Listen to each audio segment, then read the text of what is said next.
Welcome to the How to Scale Commercial Real Estate Show. Whether you are an active or passive investor, we'll teach you how to scale your real estate investing business into something big.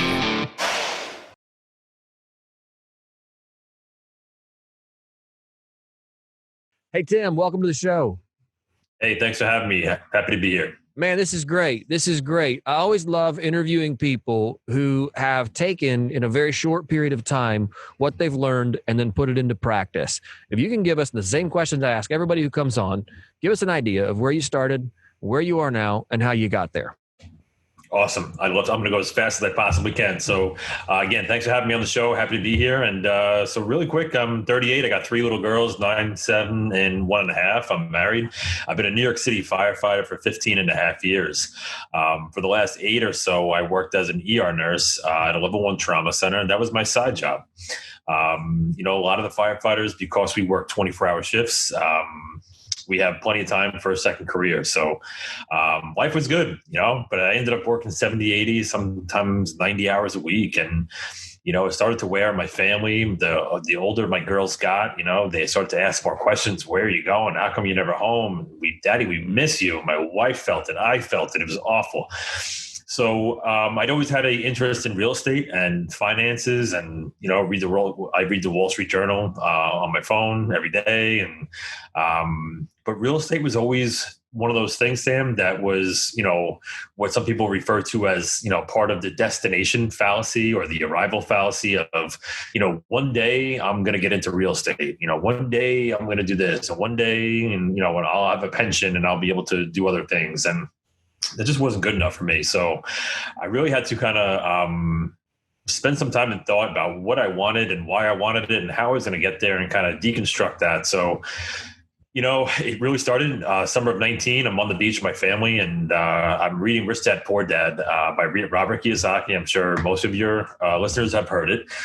And that was a book that stayed in my firehouse bag that I brought back and forth to work for about 2 years, and just took up space, and I never broke it out. And anyway, I'm on my family vacation at the Outer Banks, North Carolina, and I read it in 2 days. I can't put it down, and it just changed everything. And I remember leaning over and telling my wife, hey, Christina, I'm going to be a real estate investor. And she's like, sure you are, Tim. She still jokes around about it, and but she knows that once I'm committed to something, I'm defiantly committed to making it happen. And that's what I did. 4 months later, in November of 19, I bought a 3-family property, and the 2 units were occupied, and the third needed some work. And I put a roof on and siding and renovated the first floor unit, and we were cash flowing before we knew it. It was a ton of work. It was a great experience. I mean, but it wasn't going to be scalable. So I very quickly realized that I was going to run out of capital, and I wasn't going to be able to raise capital to buy 100-year-old wood frame, balloon frame houses.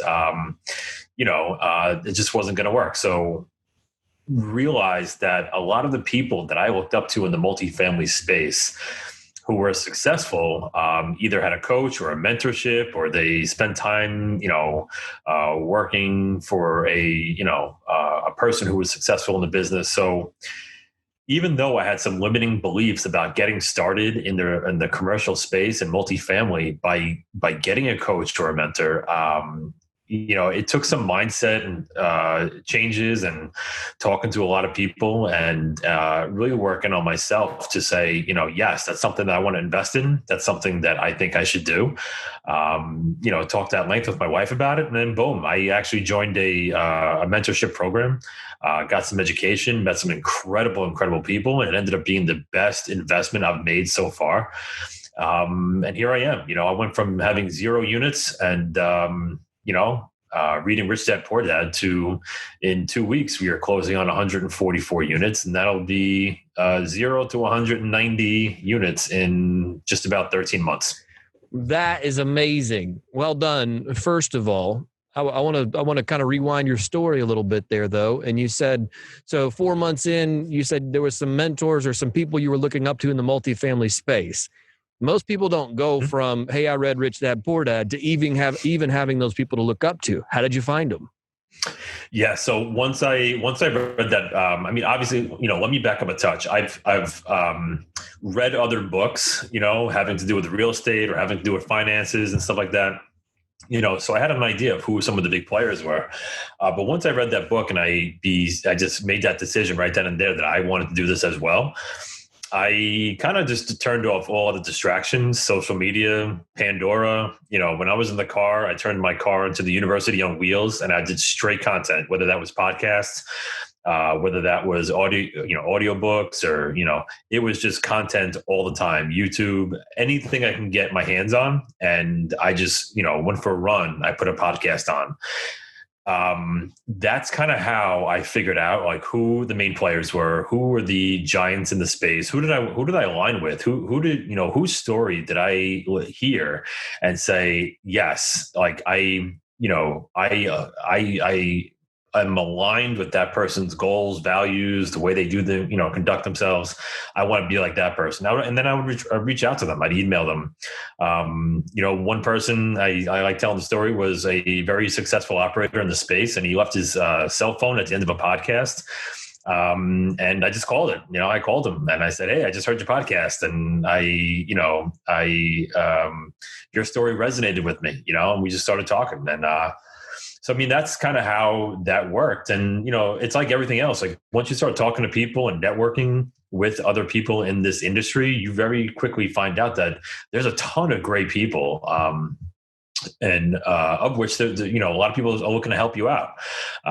So it was, just by doing that sort of stuff, that's how I really kind of drilled down who I wanted to be surrounded by. Right. No, that's key. Yeah. Surrounding yourself with the right people. That's obviously sounds like that's step one for you. From that point forward, I mean, you figured out, did you buy anything else before you bought your next apartment complex? Did you buy any other assets other than that triplex? No. So there was a triplex first. And then that was November of 19, March of 20, I joined the Jake and Gino community. And, they always talk about building out your team, right? And with commercial real estate or real estate in general. And I partnered with somebody in the Jake and Gino community on my first syndication. I was a co-GP. That was a 43 unit property in Pennsylvania that we closed on in August of 20. So it was a 3 unit, a 43 unit, and now we're looking at the closing in 2 weeks of 144 units in South Carolina. Gotcha. Now that's fantastic. So yeah, either you're a really fast learner, because I'm like, I don't know, 60, 70, 80 houses somewhere in on the residential side. It wasn't until about number 45 or 50 did I figure out that I'm like, hey, this is not scalable. So good for you for getting that experience under your belt fast and said, hey, this is not the way to grow fast. So when it came, so you met your partners, you guys took down the first deal. How did you select your target market? Like, how did you say this is where we want to invest? I mean, there's, you could invest anywhere in the country. How did you pick where you picked in Pennsylvania? Yeah, so being brand new to the space, I relied heavily on my co-GP, and he was a very successful syndicator. He actually gave me the opportunity of a lifetime, really, to join him on that journey of that Pennsylvania property. He had picked it out. So, moving forward and seeing the back end of that whole deal and just learning a ton of how things work with syndications and that model, and then doing my education with Jake and Gino and, continuing to network, there's a formula that if you follow, you can be very successful in this space. And it's really about, the market demographics and the sub-market, to be honest. And, it's population growth, it's job growth, it's year over year growth. It's what does the last 5 years tell you? What are the forecasts telling you? What's the, how many new units are coming into the market? Is there a deficit? Is there an excess? What's the absorption rate? I mean, there's so many different variables that once you learn them and you can wrap your head around the data and then how to effectively use that data to drill it down into your subject properties and to see if they make sense or not. And that was really the beauty of commercial real estate to me was, if it doesn't pencil out on your spreadsheet, you could just, close out that spreadsheet, open up a new one and go underwrite the next property. Right. And that data is one of those things that I think you have to have somebody else kind of hold hold your hand through. And I'm curious if you think you'd agree with that, because many of us can pull, loads of data off of Census Bureau sites and everywhere else, and it doesn't paint a picture unless we know how to interpret it. You know what? And that's precisely why joining a mentorship or a coaching program is, it's an investment in yourself. And, people have said that before. And, listen, it's a big cost. It was a big cost to me and my family. Right. But when you can collapse those timeframes and learn from other experienced people on how to use that data, how to effectively use that data, where to plug it into, what sort of, software are you underwriting with? Are you opening up a spreadsheet and think you're going to build it out by yourself? Yeah, you could. It might take you 10 years to perfect it. Right. Or maybe you could, what my community loves to say is rip off and duplicate off the people that kind of came before you. Right. So that's the beauty of it. And, to answer your question directly is, it's the education piece from the mentorship program that really kind of catapulted me forward. Right. No, that's awesome. And let's talk a little bit about your first deal and you coming on as the co-GP. Other than being a very likable guy, like what did you bring to the table for an experienced operator to be like, oh yeah, sure, I want to work with Tim? Yeah, so he had said to me a couple of times that I reminded him of himself, 10 years ago, that I just had that kind of personality, I guess, and that drive. And he kind of said, he's like, for every, 100 people I meet in this space, like there's one person like you. So I appreciated that, I mean, I'm just being myself, but, I had always heard from a lot of podcasts, how can I add value? Mm-hmm. And I didn't know what that meant in the beginning. I was like, why does everybody always say that? Like, what exactly does that mean? But once you wrap your head around that, I would say, listen, what can I take off your plate? What is, you must be spinning a lot of plates up top. Let me take one of those down and work on it for you, Right. And I think because of that, it was an easy thing for him to be like, well, this kid has got it going on and he's a pleasure to work with and makes it real easy. So yeah, why not? And I think, listen, like when people are successful in this space, I think at a certain point they want to give back. They want to have an impact on a younger investor or a newer investor and say, hey, somebody helped me and I'm going to help you now. It's my turn, and that's my goal. My goal is to be able to, at some point, turn around and say, the rising tide lifts all boats, as they say, right? And I want to be able to have that impact as well one day. So I can't put my finger on exactly what it was about myself, but I work harder than probably 99.9% of the people. I'm going to get things done. I'm going to come through when I say I'm going to come through. And, I think people can appreciate that. Oh yeah, absolutely. Absolutely. Yeah. And I think people can pick up on that out of the gate. If you're willing to put the effort in, they're probably willing to teach you. Mm-hmm. So, that's fantastic. Let's talk about your second deal. So you got that one under your belt, and that I'm assuming that deal's going as planned. You're working through the business plan. Yes. Like any major hiccups or things along the way that you said, oh man, I wish we had foreseen that, or that you would do differently? The only major hiccup for me personally was, the ability to raise capital was a lot harder than I thought it was going to be, right? Because I like real estate and because I like multifamily and I see the power of it, I think everybody does. And that's just not how it is, right? Right. So even like my family, my friends, people who are successful and may have real estate in their portfolios, they don't maybe know about syndication or they don't know how it works. And, my mentor always talks about the 3 things that you need for people to invest with you. And that's, they need to know you, like you, and trust you. Mm-hmm. So, for the longest time, I've been Tim, the New York City firefighter and ER nurse. And now I'm, all of a sudden, Tim, the real estate syndicator. So it was, becoming that person from that position of authority and really kind of helping my friends and family and the investors that I have now, helping them on that journey of how does this work? What is it? How do you benefit from it? What are your goals in real estate? Is it cash flow? Is it appreciation? Is it capital preservation? Are you a long-term? And, all these things kind of come into the play where the people who I thought had a ton of money and would be no problem investing were the people who had no interest. Right. The people who are grinding it out in their small business or, other firefighters like me, those are the people who were like, yeah, this is what I've been looking for. Like, so it was really kind of interesting to wrap my head around the capital raising piece. As far as where the next property, like I talked about before, like having that data and niching down to what's your target market.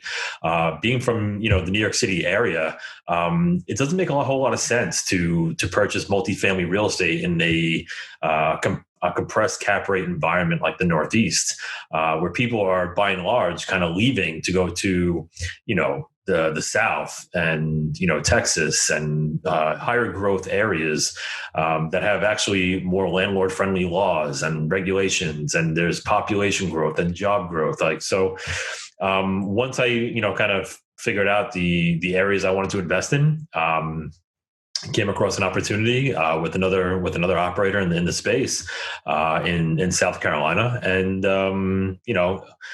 listen, when you can find somebody that you can work well with, I mean, it means everything. And they always say multifamily is a team sport, right? It's just too big sometimes to do all by yourself, especially with a group like mine, who's newer to the space.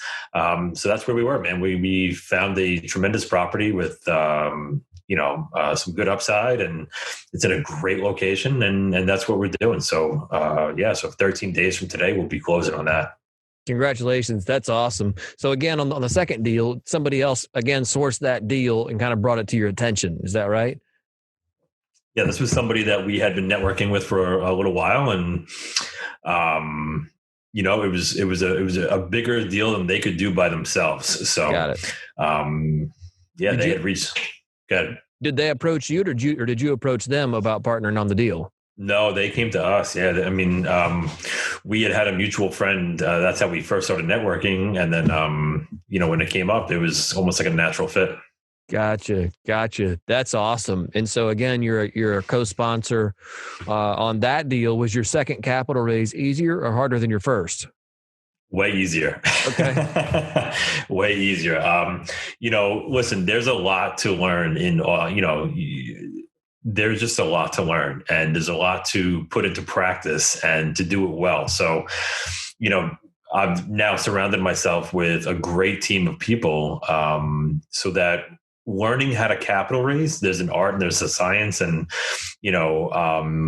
now I have a group of, investors. They're in a CRM. We put out value to them by giving them easy to digest blog posts on a weekly basis, engaging with them more regularly. So when you do come to them with a deal, it's not like they haven't heard from you in several weeks or months, and now you're just hitting them with a deal, right? So it's really leading your investors on that journey and giving them that value that I think people, quite honestly, they crave. So it was easier, certainly the second time. Right. That's awesome. Tim, let's jump into the final four here. If you were to distill everything you've learned in the last 2 years that pertains to real estate down to one piece of advice, and you're giving it to an aspiring investor, what would that one piece of advice be? Action.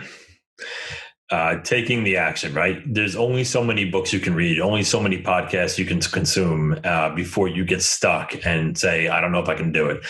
Once and my mentor, Gino Barbaro from Jake and Gino, has always preached, once 70% of something, you could just go ahead and take action, and you're going to figure it out. So yes, you need to get your education in, but at a certain point, you got to just start doing it. Gotcha. What's one thing you're currently doing to stay on top of your game? Content consumption. I wish there was more hours in the day to do everything I wanted to do, but yes, tons of audible books, tons of podcasts, reading like I've never read in my life. So yeah. Right. No, that's awesome. And when it comes to making the world a better place, what's one way you're giving back? Doing the right thing. I love to have the impact, right? Being a firefighter and nurse and having that impact on people's lives daily. But that's my job, right? So it gives a certain amount of, fulfillment and everything. Now having kids and coaching teams and teaching them to be the good people that they are, that's just an insane amount of fulfillment. Right. That's awesome. And Tim, if our listeners want to get in touch with you, what's the best way to do that? Yeah, you can reach out on our website. It's citysidecap.com. My email is tim@citysidecap.com. I'm also on Facebook and LinkedIn. Awesome. Tim, thanks so much for the time today. Certainly appreciate it. Yeah, thanks for having me. Appreciate it.